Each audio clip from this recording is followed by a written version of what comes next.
بسم اللہ الرحمن الرحیم۔ السلام علیکم خواتین و حضرات، آج ہم ایک ایسے پیغمبر کی بات کریں گے جنہیں قرآن مجید میں سچا نبی کہا گیا ہے، جنہوں نے اللہ کی خاطر ہجرت کی، جو ہر قسم کی زبانوں کے ماہر تھے۔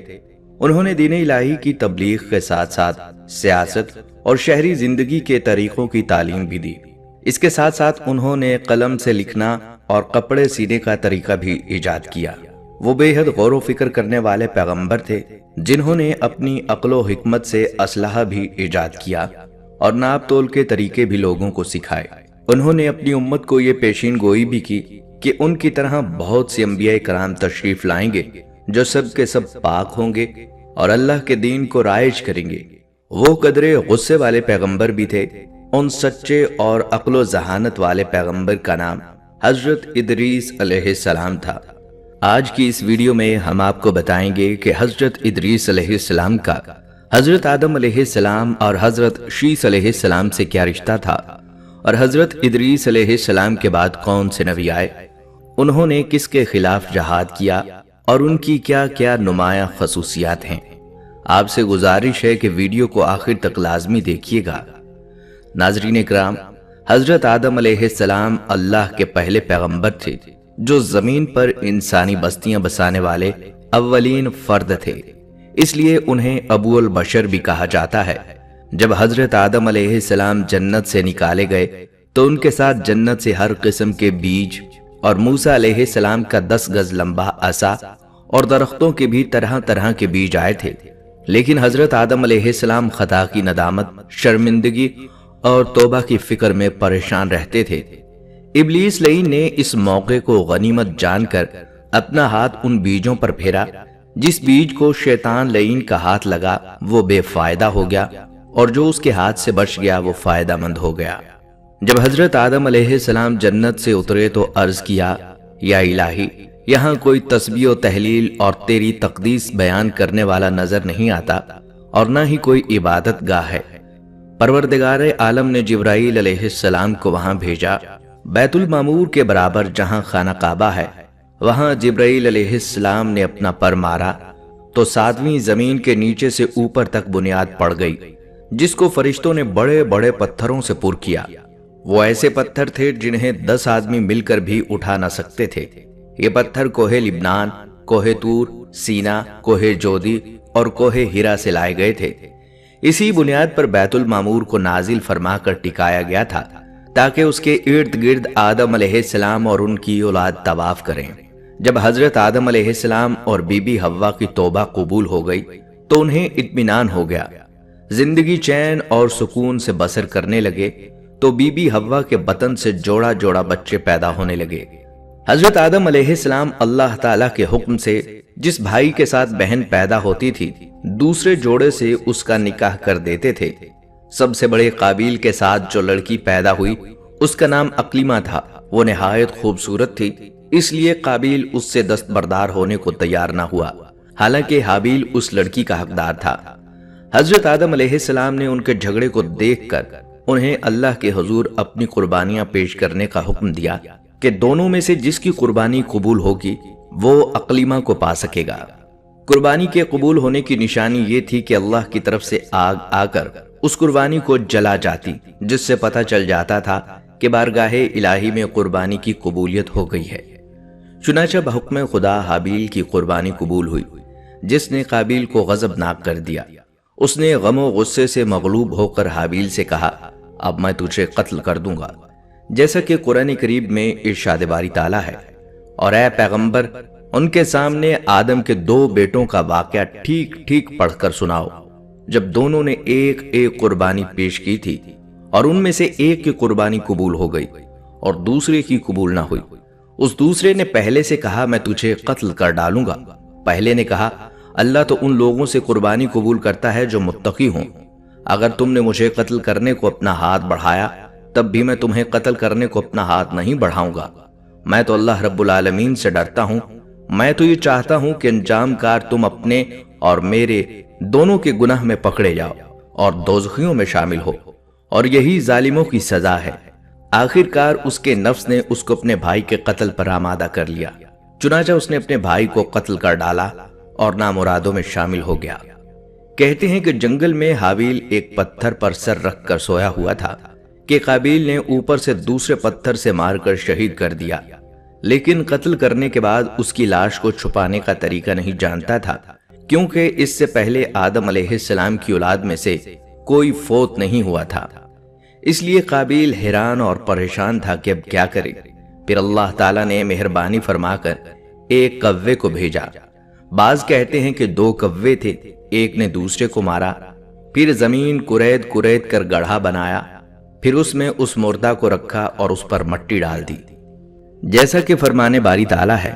پھر اللہ نے ایک کوا بھیجا جو زمین کھودنے لگا تاکہ اسے دکھائے کہ وہ اپنے بھائی کی لاش کیسے چھپائے۔ یہ دیکھ کر وہ بولا، ہائے افسوس، کیا میں اس کوے جیسا بھی نہ ہو سکا کہ اپنے بھائی کی لاش چھپا دیتا۔ اس طرح بعد میں وہ بڑا شرمندہ ہوا۔ حدیث مبارکہ میں آتا ہے کہ رسول اللہ صلی اللہ علیہ وآلہ وسلم نے فرمایا، جب بھی کوئی انسان ظلم سے قتل کیا جائے تو آدم علیہ السلام کے سب سے پہلے بیٹے قابیل کے نامہ اعمال میں بھی اس قتل کا گناہ لکھا جاتا ہے، کیونکہ قتل ناحق کی بنیاد سب سے پہلے اسی نے قائم کی تھی۔ حضرت حابیل کے شہید ہونے کے بعد حضرت آدم علیہ السلام غم زدہ رہتے تھے، کیونکہ یہ ان کی نسل میں پہلا واقعہ تھا، تو اللہ تعالیٰ نے اپنے فضل و کرم سے ان کو حضرت شیس علیہ السلام جیسا بیٹا عطا فرمایا، تاکہ ان کی نسل سے حضرت محمد صلی اللہ علیہ وآلہ وسلم پیدا کیے جائیں۔ حضرت شیس علیہ السلام پر کچھ صحیفے بھی اترے۔ حضرت آدم علیہ السلام نے وصیت فرمائی تھی کہ حضرت نوح علیہ السلام کا زمانہ پاؤ تو میرے جسد کو کشتی نوح میں رکھ دینا، ورنہ اپنی اولاد کو نصیحت کر دینا۔ معراج النبوت میں ہے کہ حضرت شیس علیہ السلام حضرت آدم علیہ السلام کی تمام اولاد سے زیادہ حسین اور خوبصورت تھے، اور تمام ظاہری اور باطنی کمالات سے پر تھے، اور آپ کی پیشانی میں نور محمد صلی اللہ علیہ وآلہ وسلم سورج کی طرح چمکتا تھا۔ ان سے آدم علیہ السلام سے نور محمدی صلی اللہ علیہ وآلہ وسلم کی حفاظت کے بارے میں ایک عہد نامہ تحریر کروایا تھا، تاکہ نور محمدی کو پاک رحموں اور پاک پشتوں میں پہنچایا جائے، اس عہد نامے پر عمل کیا جائے اور اس عہد نامہ کو ایک دوسرے تک پہنچایا جائے۔ چنانچہ اسی طرح کیا گیا۔ حابیل کی شہادت سے 5 سال بعد ہی حضرت شیس علیہ السلام پیدا ہوئے تھے، اور حسن و خوبصورتی حضرت شیس علیہ السلام کی حضرت آدم علیہ السلام کی مشابہ تھی۔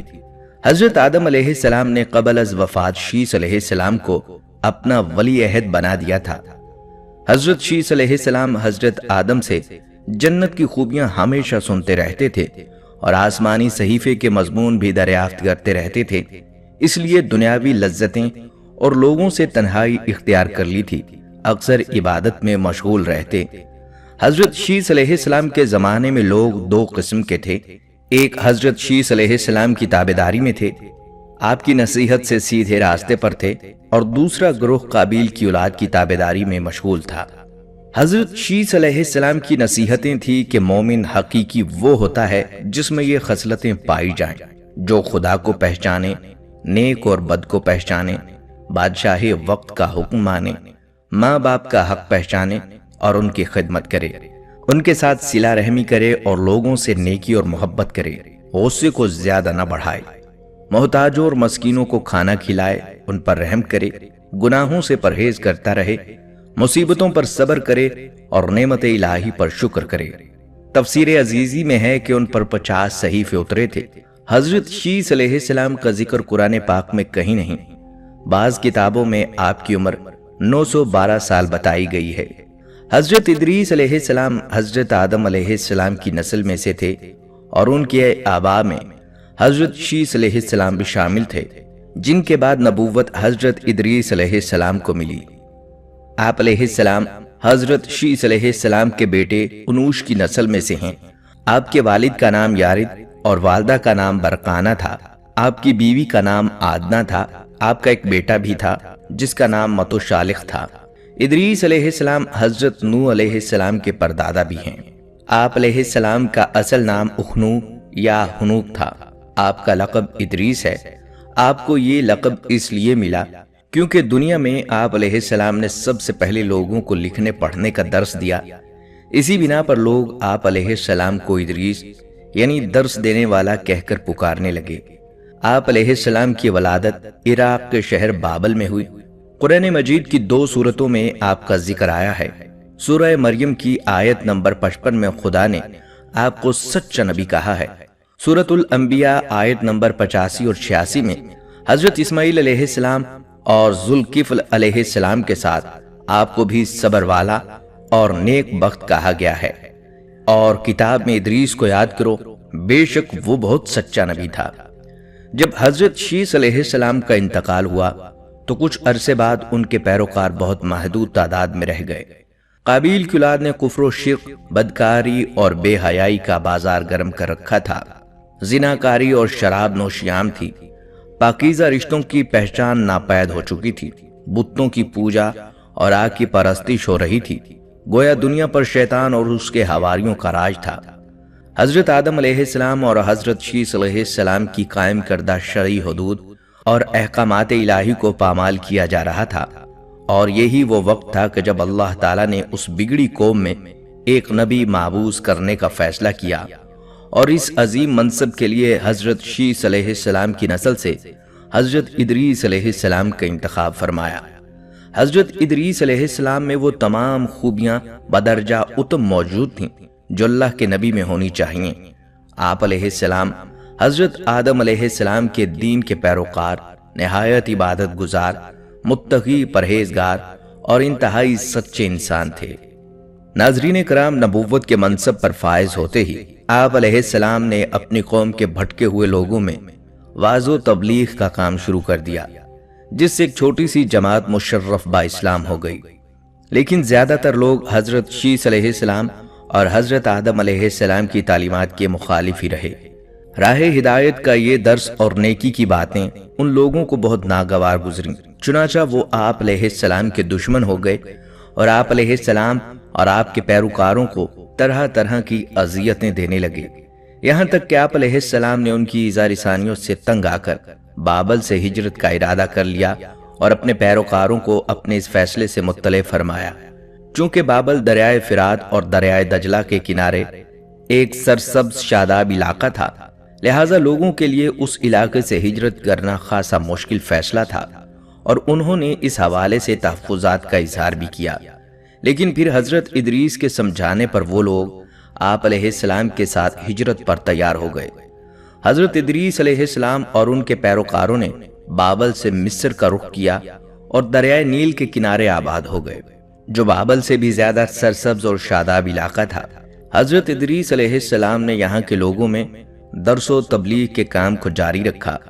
آپ علیہ السلام اس وقت لوگوں میں رائج تمام زبانوں سے واقف تھے اور عوام کو انہی کی زبان میں درس دیتے تھے۔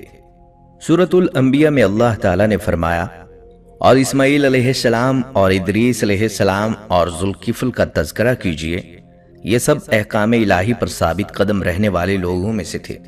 تفسیر معروف القرآن کے مطابق حضرت ادریس علیہ السلام حضرت نوح علیہ السلام سے 1000 سال پہلے پیدا ہوئے۔ حضرت ادریس علیہ السلام وہ پہلے انسان ہیں جنہیں علم نجوم اور حساب بطور معجزہ عطا کیے گئے۔ نیز سب سے پہلے انہوں نے ہی قلم سے لکھنا اور کپڑا سینا ایجاد کیا۔ ان سے پہلے لوگ عموماً جانوروں کی کھال لباس کے طور پر استعمال کیا کرتے تھے۔ پھر یہ کہ سب سے پہلے ناپ تول کے طریقے بھی آپ علیہ السلام نے متعارف کروائے، اور اسلحہ بھی آپ علیہ السلام کی ایجاد ہے۔ آپ علیہ السلام نے اسلحہ تیار کر کے بنو قابیل سے جہاد کیا۔ علامہ ابن اسحاق کا کہنا ہے کہ دنیا کا سب سے پہلا شخص جس نے قلم سے لکھا حضرت ادریس علیہ السلام ہیں۔ معاویہ بن حکم رضی اللہ تعالیٰ عنہ سے مروی ہے کہ انہوں نے حضور صلی اللہ علیہ وآلہ وسلم سے رمل کے بارے میں سوال کیا۔ یہ ایک ایسا علم ہے جس میں ریت پر مخصوص لکیریں کھینچ کر کچھ معلوم کیا جاتا ہے۔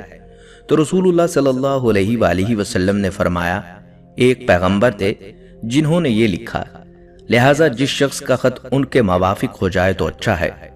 علماء تفسیر فرماتے ہیں کہ پہلا شخص جس نے تبلیغ دین کے لیے وعظ و خطاب کا سلسلہ شروع کیا وہ حضرت ادریس علیہ السلام تھے۔ چند بزرگان دین نے آپ کا حلیہ بیان کیا ہے، جس کے مطابق آپ علیہ السلام کے عمدہ اوصاف، پورا قد و قامت، خوبصورت خوبرو گھنی داڑھی،